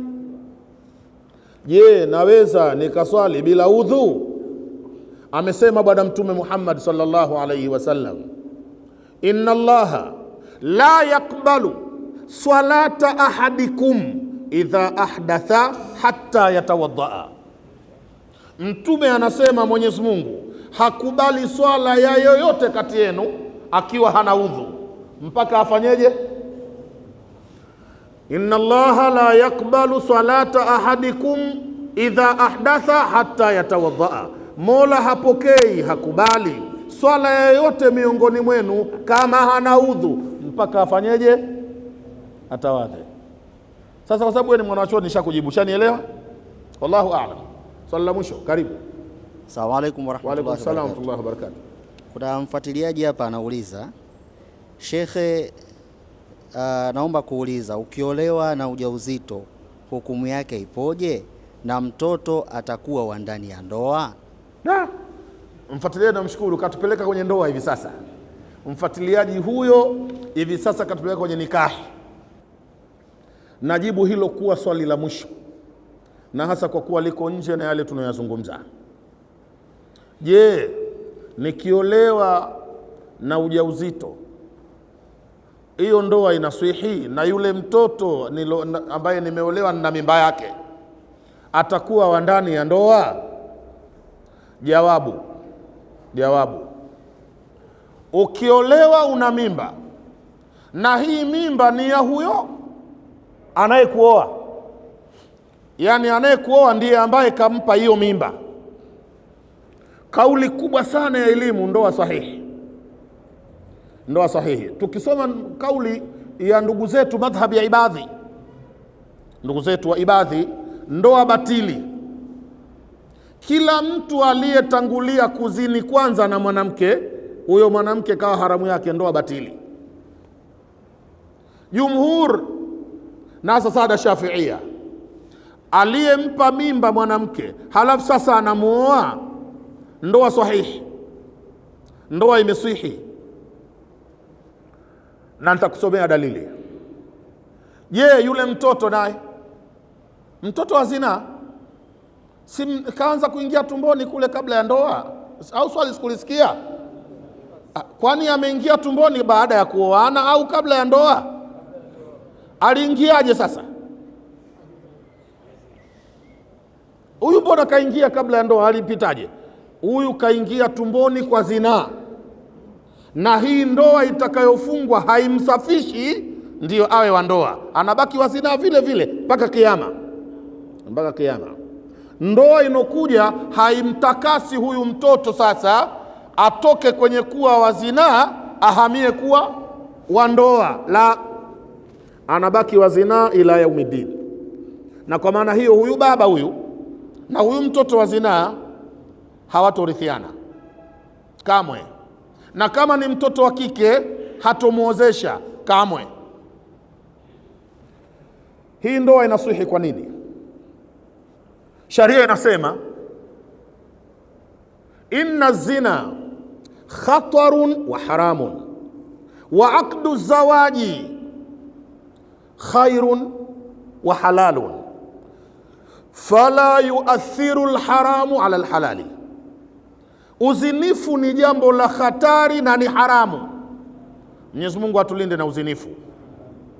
Khatarun wa haramun wa aqdu zawaji, na kufunga ndoa, khairun wa halalu, ni jambo jema na la halali. Fala yuathiru alharamu ala alhalali, hii haramu haiwezi kuwa na ubavu wa kuathiri halali. Haiwezekani haramu ikawa na nguvu ya kuondoa halali. Sharia inasema hivyo. Twende kwenye Qur'ani, twende mswafuni. Qala Allahu Ta'ala, innal hasanati yudhhibna sayiati idfa billati hiya ahsanu fa idha alladhi bainaka wa bainahu adawa kaannahu waliyun hamimun. Mola anasema mambo mema yanafuta mabaya, innal hasanati yudhhibna sayiati, maovu yanaondoa mabaya. Twendeni pamoja. Uzinifu ni wema ni uovu? Ndoa ni wema ni uovu? Wema unaondoa kwa kauli ya Mungu, innal hasanati yudhhibna sayiati, maovu yanaondolewa na wema ukifanywa. Idfa billati hiya ahsanu, ukifanya jambo ovu pale pale fatisha jambo jema zaidi kufanya, ili jema litaondoa lile ovu. Huko ni mswafuni. Twendeni kwa Bwana Mtume Muhammad sallallahu alaihi wasallam. Mtume katuambia, na hadithi tunahifadhi sote, anasema ittaqillaha haithuma kunta, ittaqillaha haithuma kunta wa atbi'i sayyi'ata alhasanata tamhuha wa khaliqin nasa bi khuluqin hasan. Mtume anasema muogope Mungu popote utakapokuwa, sio kumwogopa Mungu mbele za watu. Ukikaa peke yako faragha unakuwa kama shetani, yani ukiwa mbele za watu kalmalakil karim. Idha khalauta wahidan kashaitani rajim, yani shakhsun fi shakhsiyati. Kuna mtu bana anakuwa kama kinyonga, yani ukimuona msikitini wali kuliko yeye hamna, utazani malaika wa mbingu ya 7. Msubiri huko nje uone, ana matusi anatukana. Mtu mmoja alisema bwana, usinichezee mimi na matusi kontena 7, halafu 3 ni mpya sijafungua. Ana shida kubwa sana hapa, lakini ana matusi kontena 7.